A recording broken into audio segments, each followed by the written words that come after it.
everyone. Welcome to the Period Party. I'm Nicole. Hi, everyone. I'm Nat. And on this episode, we're talking about how the birth control pill alters the physical and emotional health of women. Plus, we're going to talk about the newest, most high-tech birth control options on the market with Holly Grigg Spall. She is the author of Sweetening the Pill, or How We Got Hooked on Hormonal Birth Control, and a consulting producer on the documentary it has inspired from filmmaking team Ricki and Abby Epstein. Welcome, Holly. Hi, thank you for having me. Yay. So excited to have you. We're very excited. Yeah, we're very excited. Thanks. So because Nat and I talk ad nauseum about hormonal birth control, so this is a perfect setup. It really is. Yeah, so I would love to just jump in and talk to you a little bit about your own journey and what inspired the book and how you got to the point where you were like, okay, I'm done with birth control. Yeah, absolutely. Well, I was on the pill for 10 years, different brands of pill over that time, from when I was about 17 to 27. And I eventually ended up on a very popular brand called Yasmin, which is also another version was Yaz. Pretty much everybody I knew was on it, my friends, my sisters. And I had a particularly bad response to that over about 2.5 years. I had some really terrible side effects, worse than any side effects I'd experienced on any other brand of pill, even though I was told that that brand of pill was going to be the magic one that had no side effects. So I had a really bad experience with that, and it took me a very long time to connect what was going on with me physically and mentally back to Yasmin. Once I did, I got really curious about how a pill could make you feel like that, as I did. And, I had horrible symptoms, everything from just having like flu-like symptoms for like half the month to constant UTIs, headaches, muscle pain, fatigue. I had horrible anxiety and paranoia, really bad depression symptoms. It's all kinds of things. And I couldn't believe it had done that to me. So I started researching it from the point of view of somebody who, barely got their science GCSE. And I found quite a lot just from looking at that. And that made me more curious about the pill in general.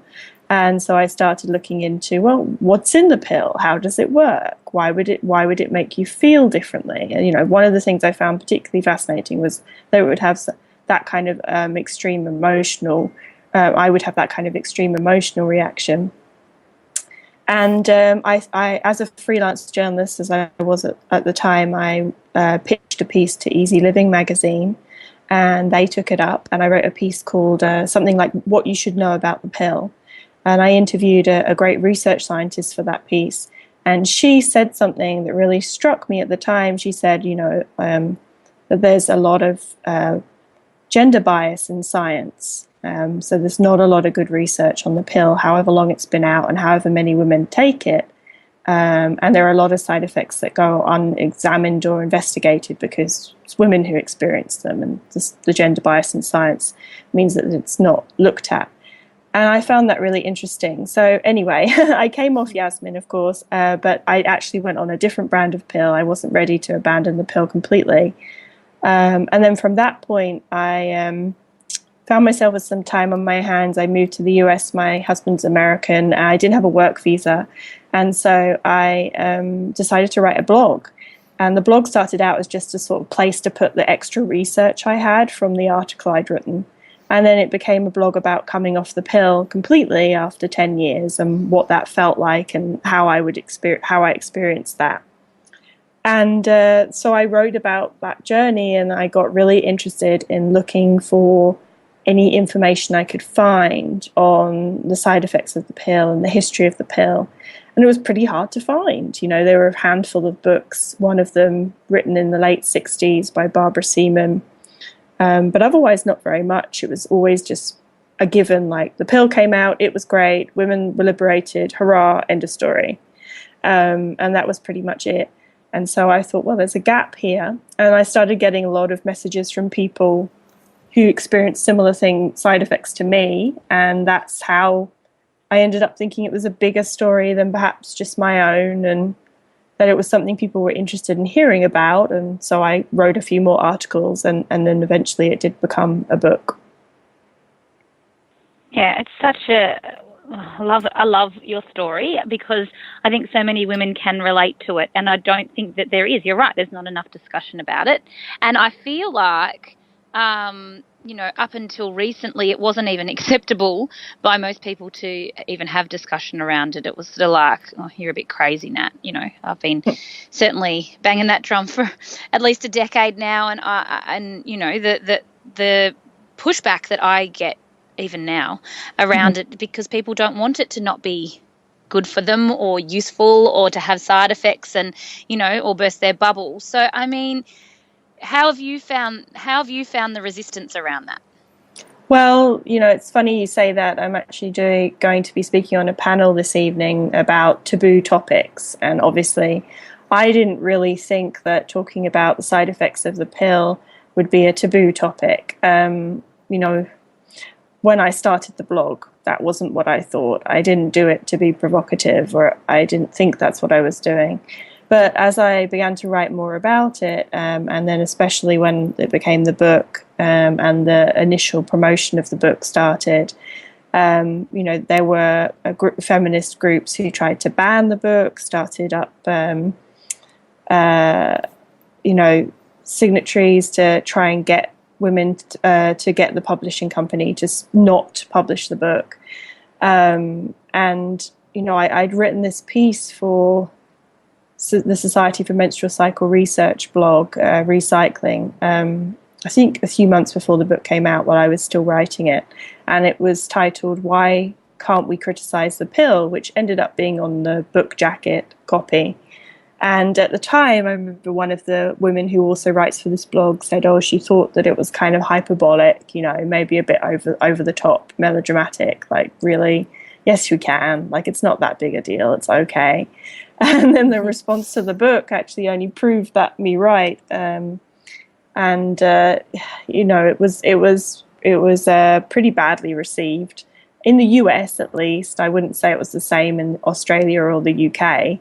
But not well received here in the US. And, it was interesting that even though I shared what was a very personal story, that was kind of not looked at particularly carefully. And instead, it was just this horror that someone was saying that, for some women, the pill isn't liberating. Why do so many women take the pill? Why do women feel they have to take the pill?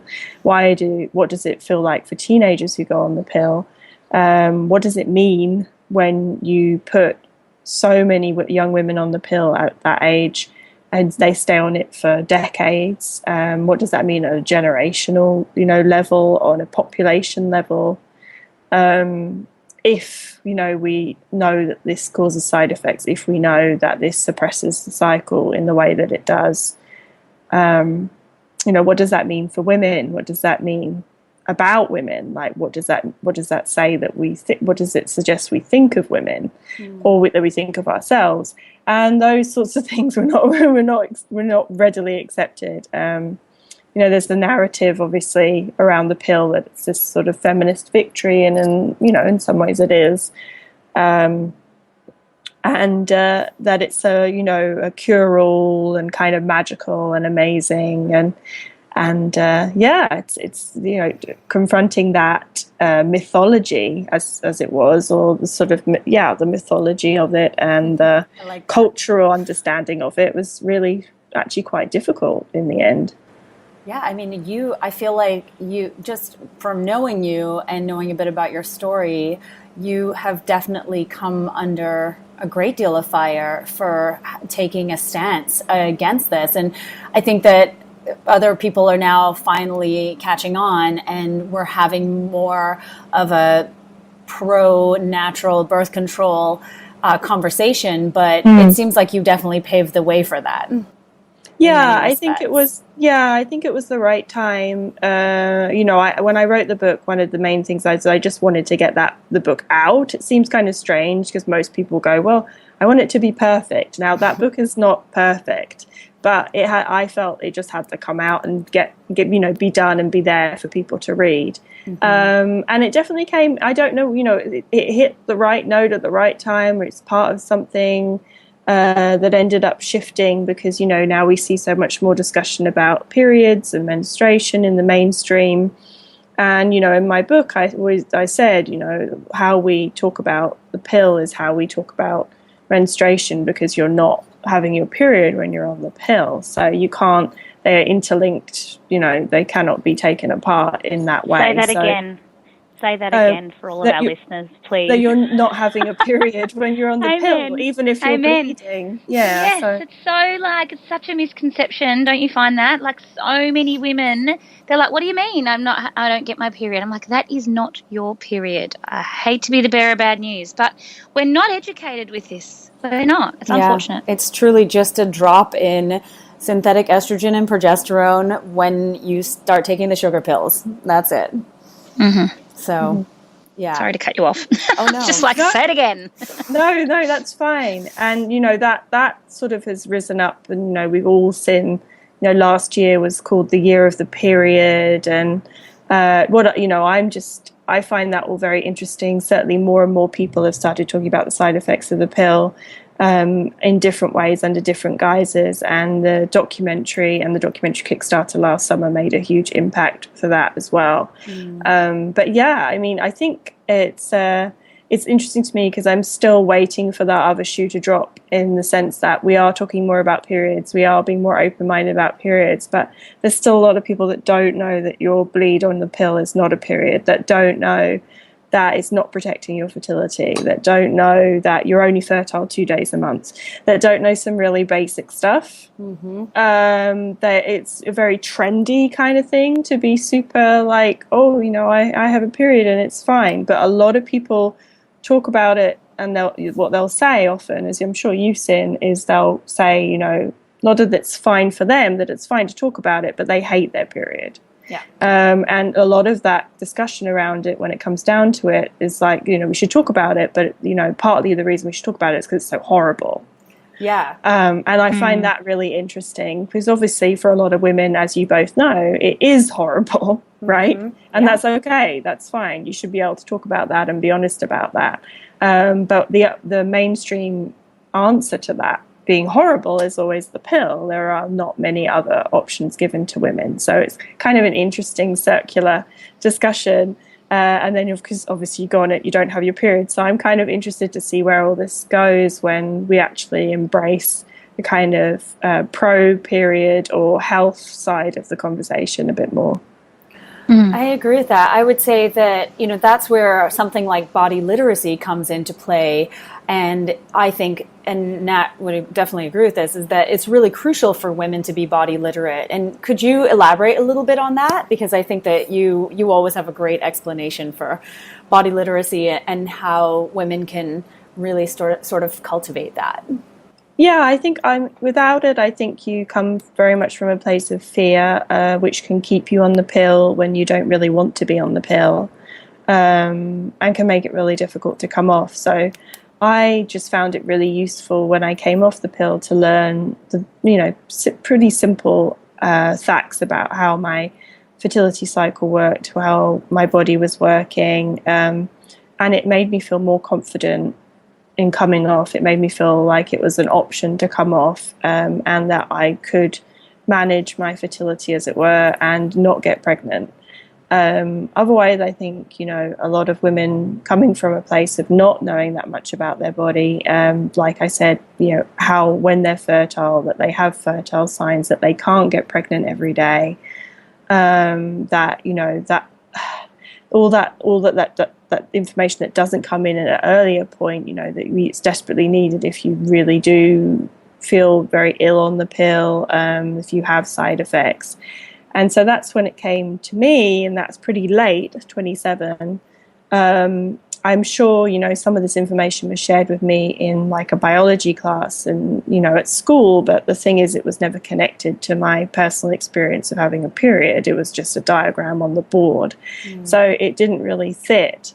And so when I started learning about it for myself, I realized, how much better it would be if all women had that from the start. And then, if they know those things, as in connected to their real, like, everyday experience of their cycle and sex and decisions they make about both those things, then they could be more informed. And, obviously, some would still choose to want to use the pill, but at least they would know how it was working, and they would be fully prepared if they felt that it wasn't right for them. And they would know alternatives as well. Obviously it works in favor of a lot of different areas in life that we don't have this information. Obviously, from an educational point of view, they prefer not to share it with young girls, I'm sure, because they think it would mean that they would just have more sex. And Go they have just sex. want to have more sex, yeah. Ooh. And then, I have great people issues make a lot of with money that, out though. of it as well. Sorry? I have great issue with even young women. I get asked this a lot and told that I'm irresponsible for advocating for young women to not be on the pill, especially throughout high school, and surely we don't want teen pregnancies and no, we don't. But, obviously, as we're all saying, we also want women to understand their bodies so that doesn't happen. But more to the point, STDs and diseases that actually can impact our long-term health and fertility, to me, they don't even get a look in. When a girl's on the pill, they sort of, it's not really as much of an issue, or it's not in their mind that they should be using protection. Yeah, I agree. You want to, prevent pregnancy and understand your body. It's powerful. Yeah, I agree. And there's a study that I was thinking about earlier today, which I find really interesting, which is the amount of young people, women, who have perceived infertility. So, because we put pregnancy higher up the scale of concerns when you're a teenager, early 20s, to avoid pregnancy, not STDs, then, and to not use condoms, and condoms are not particularly popular, and there's, for a lot of different reasons, that they actually have unprotected sex, they don't get pregnant, and because they think that they can get pregnant any day of the month, any day of the week, and they don't get pregnant, and then they do it again and they don't get pregnant, and then they do it again and they don't get pregnant, they assume they must be infertile, right? So then they can forego condoms completely. Wow. Yeah. And just carry on. And there was a very good study into that, saying, it's amazing how many young people think that, because they don't know that they like a lot of women who get to adult years and then want to have a baby, they don't realize that, it's not about percentage of fertility. It's about you're either fertile or you're not fertile. And that's the way it works. Right. And that can have a lot of effects. You think that's, how many young people then eventually do get pregnant. Or I know, we've interviewed someone for the documentary that exactly happened to her. Her doctor even told her she was infertile, and she wasn't. It was just the effect of the pill after coming off it.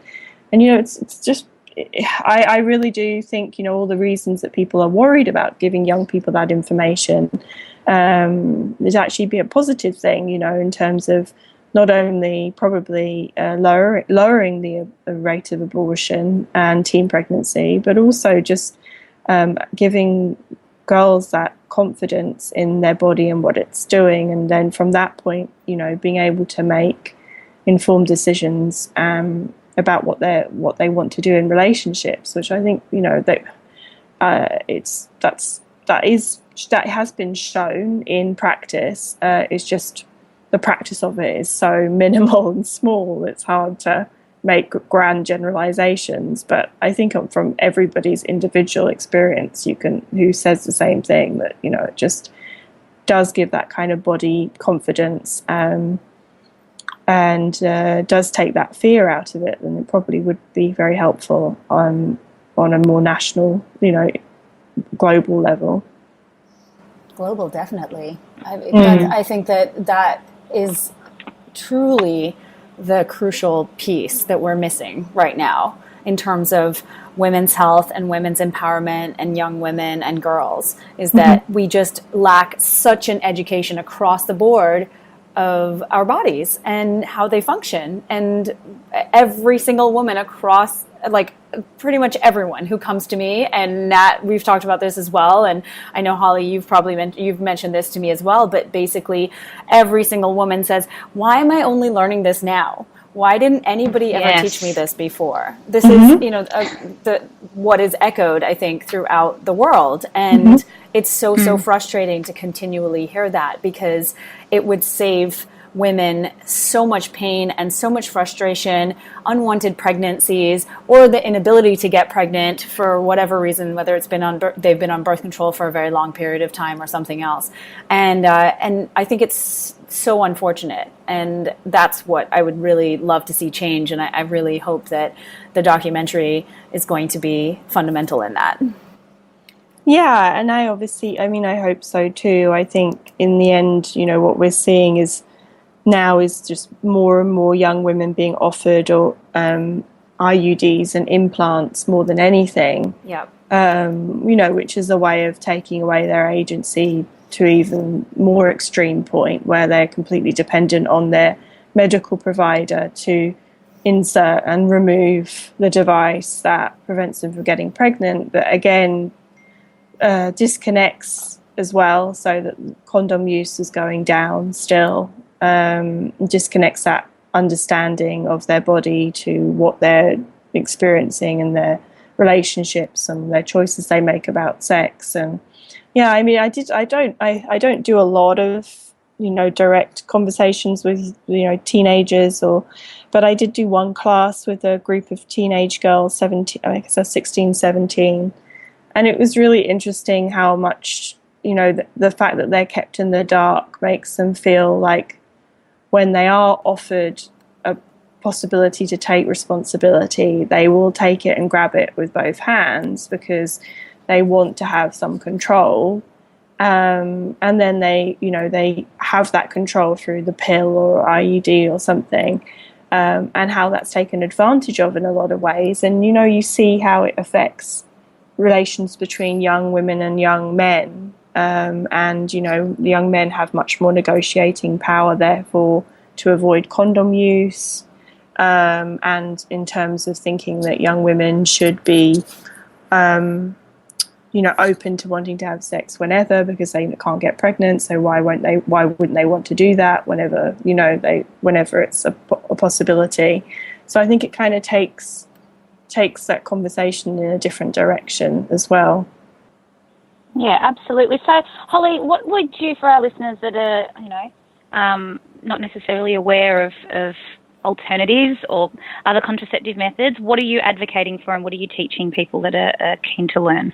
Well, yeah, I mean, when I first wrote my book, I was, you know, teaching, you know, I'd been teaching myself and reading up about the idea of using the fertility awareness method, which is, as I'm sure people listening to this podcast know, is essentially a way of tracking your fertility signs, which is your basal body temperature, cervical fluid, and sometimes cervix position, and a few other things if you like as well, to know when you're fertile and when you're not fertile. So you can make decisions based on that information about whether you're going to use a barrier or avoid the kind of sex that get you pregnant, or whatever it is you want to do. It's, you know, got a lot of other uses, but that's what it's useful for if you don't want to get pregnant. So I came from that point of view, and as time went on, I did look at a lot of different options, including some of the amazing apps that have come out in recent years. I wrote, you know, a small part of my book about apps, because at the time when that came out, it was pretty early on. There were only a couple of companies making apps that were credible in the way that you could use them to help support you, you know, not getting pregnant. And then only in the last year or so, I think since February last year, I started using the Daisy, which is a fertility computer.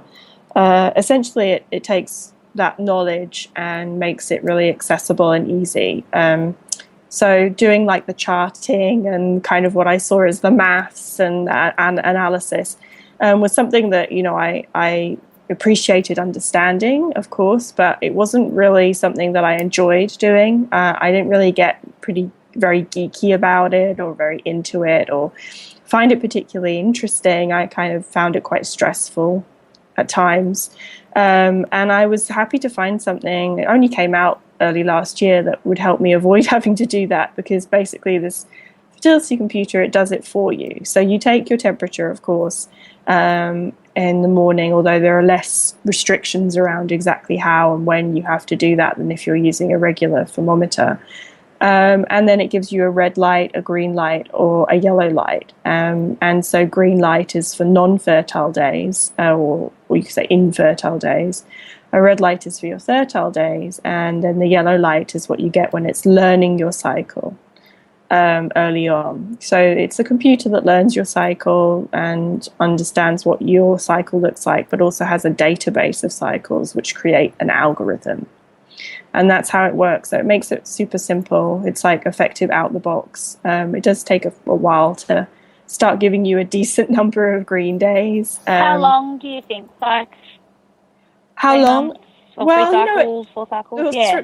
As a rule, it's 3 cycles, but it does depend on the woman. Some women who have super regular cycles and will find they'll get going with it pretty quickly. Other women, will find it has more yellow days because it's still learning, or it sees fluctuations. Basically, the daisy is much more cautious and conservative than if you were doing this with a basal body thermometer yourself. So it's always going to protect you, knowing, that's why it's kind of what you want.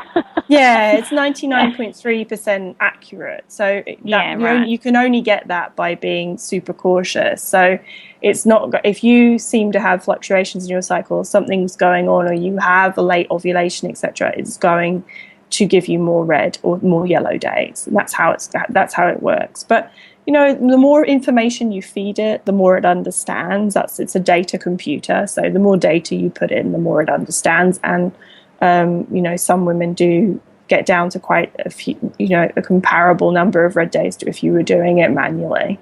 Yeah, I mean, mine now, I've been using it now for almost 4 months, and within 2 months, almost all of my orange days were gone. Mm-hmm. Mm-hmm. So it learned it really fast. I was super impressed by that.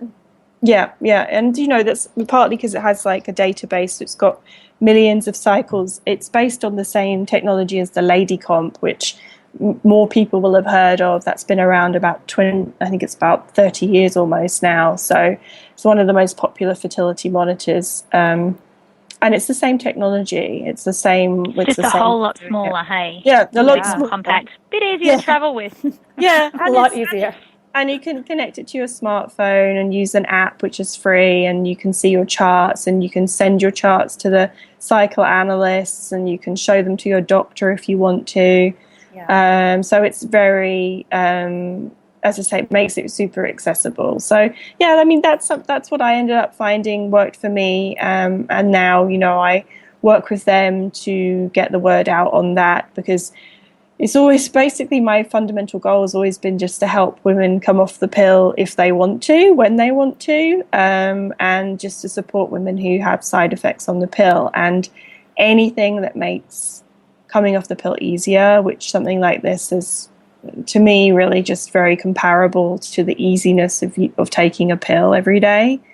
And that doesn't make women feel overwhelmed or I think that's important. It's a lot of women for who, they want to understand their bodies, absolutely, but for who tracking their cycle manually seems too much for them to handle. So I think that's really important, and that's I think that's what I've always wanted to see, and it's nice now that that technology is developing. Absolutely. And to provide that really. I believe that for period party listeners, we've got a special discount. Is that right? Yes, yeah. I think we created the code. A period code party. Yeah. So for anyone who heads to, just correct me if I'm wrong, it's USA.daysy.me and uses the code word period party, they will receive a discount. Yes, all capital letters. That's right. All uppercase. Perfect. Excellent. We could talk to you all day, Holly, but we are running out of time. I want to make sure that our listeners can find you. So where would you tell them to head that they can check out your work? I have a website, sweeteningthepill.com. We have the trailer for the documentary up there. And also I have a Facebook page, Sweetening the Pill, which is the book's Facebook page, which I seem to update almost daily. So it's pretty, I've still been years later. So that's a really good place to see what's new and what's going on, and meet other women who are similarly interested in coming off the pill too.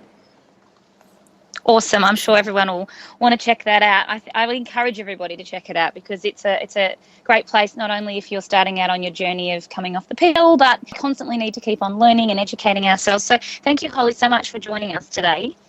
Yeah, thank you very much for having me. Thank you. Thank you, Holly. Sorry, I think I dropped. No, it's all good. Thank you so Thanks, much. ladies. We're going to be back again next week for more Girl Talk on Menstrual. But in the meantime, if your hormones are screaming for more, be sure to check out our previous Period Party episodes. And, of course, if you love what you hear, please take just 3 seconds to rate the podcast on iTunes. It's time to go. We will speak to you next time. Thanks so much for joining us today, guys. Thank you. Thank you.